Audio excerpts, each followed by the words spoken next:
Hey, it's Tony with lidl.doodle. We're going to talk about spring inks tonight. Yesterday was the first day of spring here, and I got the urge to go through my inks and look at what do I have that I think would be great for spring. Before I share my revelation there, I want to share, thanks to my 5-year Hobonichi, I realized that yesterday, the first day of spring, was also my first video published on this channel. That is so fun to think about. A year ago yesterday, I published my first video. I had been so nervous and uncomfortable, and I just went for it.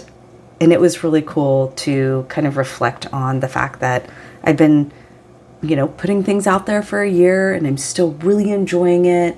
And I've learned so much about YouTube and editing and shooting videos, and that there are haters out there who hate ink videos, and cool people that will comment awesome things or send me emails.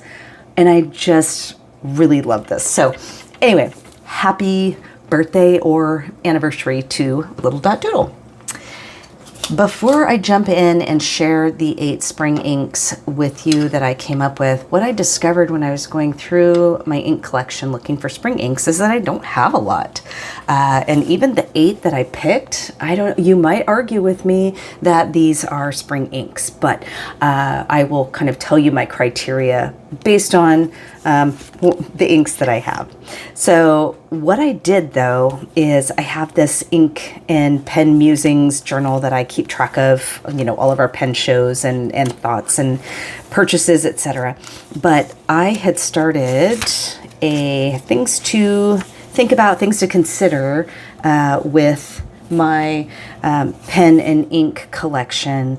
Am I happy with how my pens are displayed and stored? I'm kind of not right now. My traveling setup for how I take my journaling things to school and back is kind of a hot mess. And dusty blue inks, because there's a new TWSBI coming out. Thinking about the pens that I don't use that are just collecting dust. Could I sell them? Could I gift them? And then finally, I added spring inks. What would be worth purchasing? Because I felt like I just didn't have a lot of spring inks. I write with darker inks, Catch Me in the fall, and I have got all the inks. Catch Me in the winter, got some great ones, but spring, that was a little tough. So I'm going to just share the 8 that I came up with. The criteria that I went for was bright, springy, not pastel-y. I don't do pastel. I'm not a pastel girl. If you are a pastel person, we can still be friends. That's cool. I'm just not a pastel gal. So let's go. I've got 8 that I settled on. I'm going to be doing the swatch with my Dominant Industry muddler, and I'll do the writing sample with my Kakimori steel nib and my River City Pen Co. pen holder that I absolutely love. The first ink, I picked 2 of each color, 2 of 4 colors. I picked Gold Star, and Gold Star has some awesome orangish yellow shimmer, and it just kind of gives like sunburst vibes, right? And you might not think this is much of a spring ink, but it just says happy spring. It's bright and it's cheery. So I felt like, again, this is based on my limited springy adjacent inks that I have.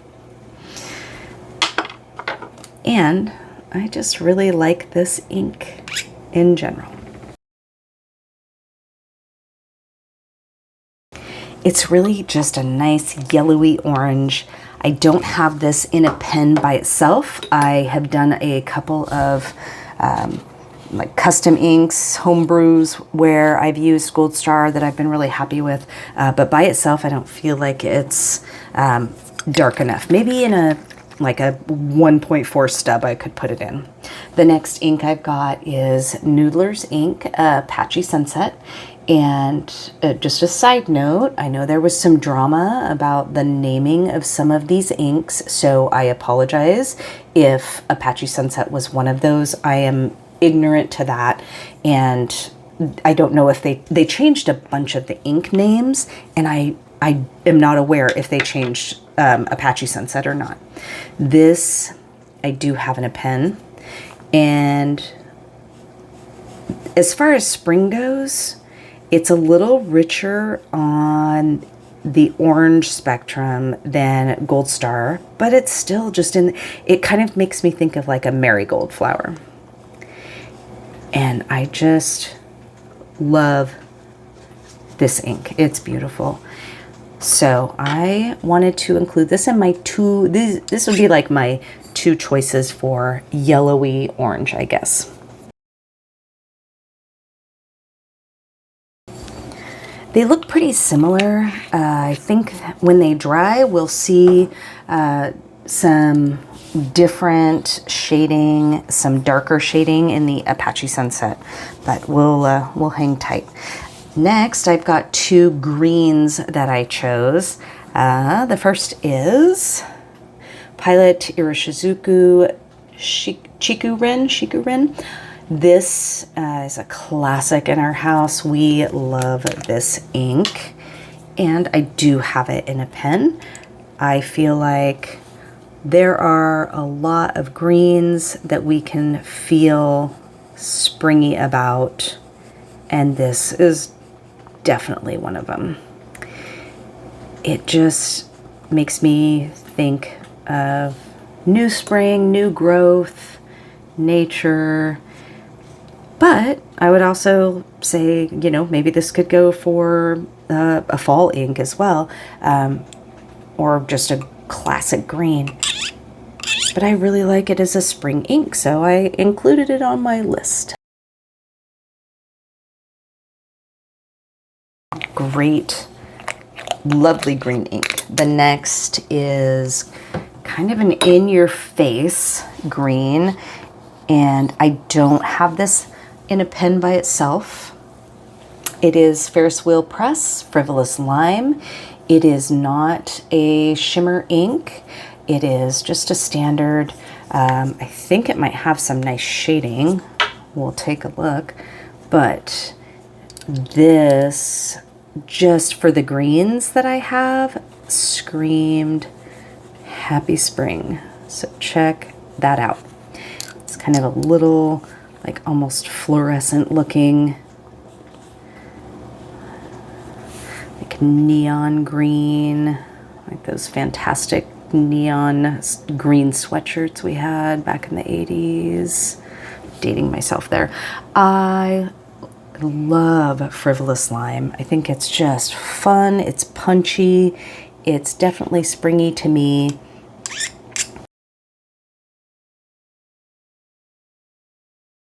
You can see where the writing sample's pretty light, and once these dry, I'll hold them up close to the camera so we can see a closer look, but the writing sample's pretty light. I would have to, if I put this in a pen, I would have to put this in definitely like a broad or a stub. But I've used this in some of my art with fountain pens. I've mixed it with some other things, and I really like it. It's just such a fun green color. Then I picked 2 kind of teal blue colors that I have that I felt like were springy. This is a newer purchase. This is Ferris Wheel Press again, Grand Central Skies.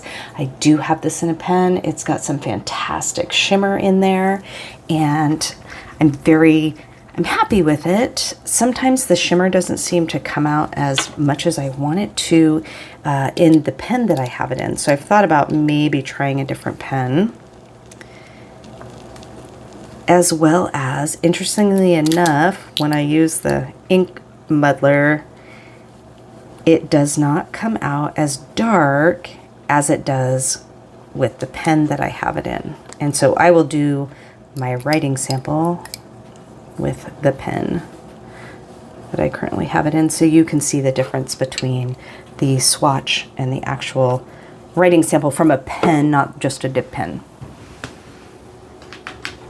This is my Skogsy pen that I got at the California Pen Show back in February. I did a little highlight of this pen in a video recently, and I just really love this pen. It's just fantastic. You can see all that great sparkle in there. And so I've got Ferris wheel press.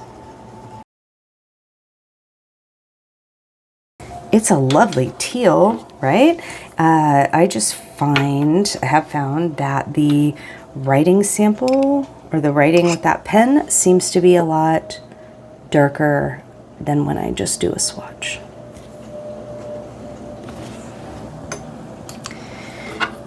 The next, this isn't teal, this is more blue, but it kind of will lead us into purple.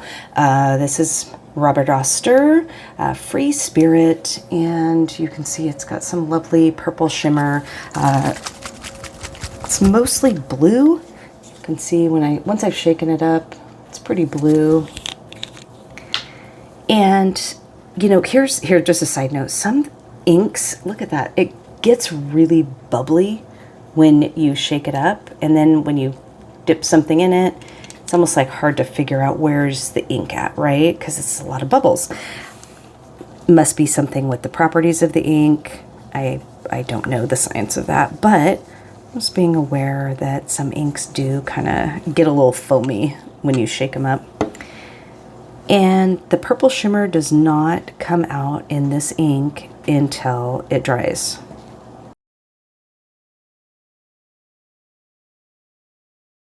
Okay, so you can see how it got super foamy on my dip pen, and then this R, it just blobbed, and that was even after me kind of scraping off the excess ink. So just, you know, something to be aware of, and then, you know, that's the only ink that has kind of covered my fingers, which is no big deal. The next, so now we're going into purple. I've got the last two springy inks that I feel like I have. This is a Sailor Manyo, Nico Yanagi, and this does not have any shimmer, but it has got some fantastic chromo shading. I love these Sailor Manyo inks. This was the most springy one that I have. I do have a couple others. I've got Haha, and I've got some that are fantastic for fall. I have this in a pen. I think I have maybe every Sailor Manyo ink that I own in a pen, because I just really like how these inks behave. Once it dries, you're gonna, well, maybe you won't be impressed. I don't know. I was impressed. I really like the chromo shading. Okay, I can already see some of the chromo shading coming out right here. I'm so excited to show you once it dries, because it is such a winner. All right, last ink on my spring list is a Dominant Industry ink that I got at the California Pen Show. So this is a new one. I do have this in a pen, and it's purple, kind of lavender with this kind of copper shimmer in it. And I've really enjoyed this ink, and I will do the writing sample with the pen that I have it in so you can kind of see how it writes. It's a really pretty lavender base, and I just felt like, you know, even though I said I'm not pastel-y, I don't feel like this is overly pastel-y once I start writing with it. And I do like lavender. And I like the shimmer once this gets all nice and dry. I have this ink in my Primary Manipulation 1 that I gushed about after the California Pen Show. But I'm not going to gush about it again, because you don't need to hear me keep gushing about it. But I am in love with this pen. So I have inked it up with this Sunset. This is part of their Pearl series. We got 2 Pearl series inks, and I've been very happy with both of them. I have them both inked up, and I've kept them inked up. You know, when you get an ink and you're like excited and then you ink it up and then you're just like, no. I have kept both of these Dominant Industries inked up.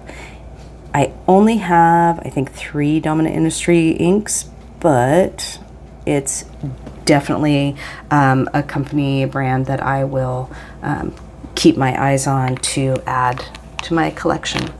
All right, so let's let these dry and we'll come back and see what we think. All right, we're almost all the way dry, so we will just take a quick look at these. So Gold Star. So look at the difference between Gold Star and Apache Sunset. There's definitely a difference now, whereas before it dried, there really wasn't much of a difference, but I love them both. Here's our Pilot Irishizuku, Shikuren, and Ferris Wheel Press Frivolous Lime. I really just love the shading there in the Frivolous Lime, and I mean, Shikuren is such a solid ink. I just love it no matter what.